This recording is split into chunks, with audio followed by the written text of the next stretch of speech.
to run his campaign. But you like that he was self-funding. He was self-funding, and that meant that he wouldn't have anybody that he had to, that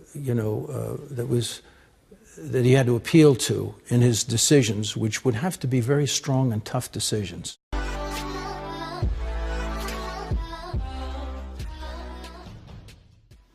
Over the past 18 months of Trump administration, a lot has happened. But the only story told to us by the left wing and the fake news media is all lies about the evil Trump and his administration has caused. While Trump not only excels but succeeds in accomplishing most of the agenda he promised the American people.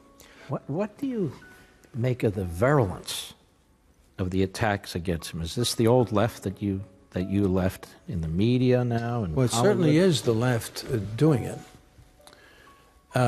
And the virulence is because he's effective. That's what the virulence comes from. He's actually doing what he said he would do. Looking at the trail of most attacks towards Trump, you can see that it all follows the path of firstly demonizing his character to present him as an individual that is not fit for office, and then pinning his own people against him, trying to divide and conquer and hope his administration self-destruct. This is their dying breath. They have to stop him somehow.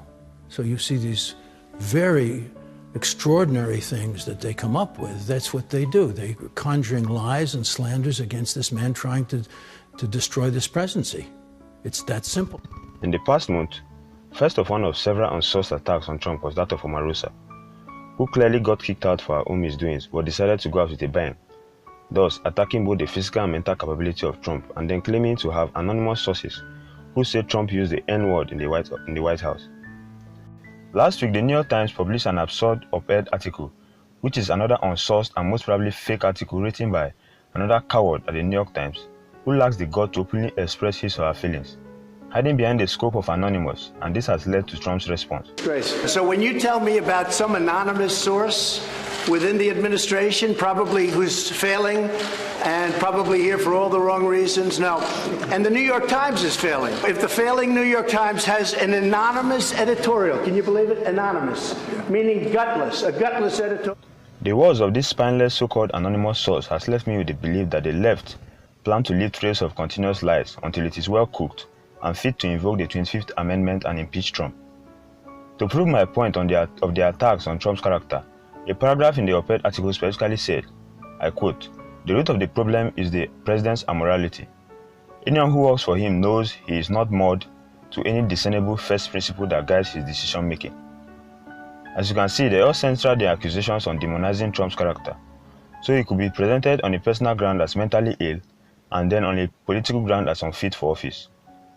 Other anonymous sourced content such as the Woodworks book titled Fear also attempted to not only demonize Trump's character, but to also divide the White House by claiming certain officials insulted Trump.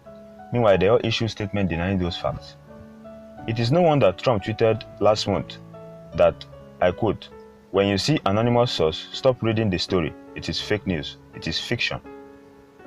A lot of stories run by the left is blatant lie.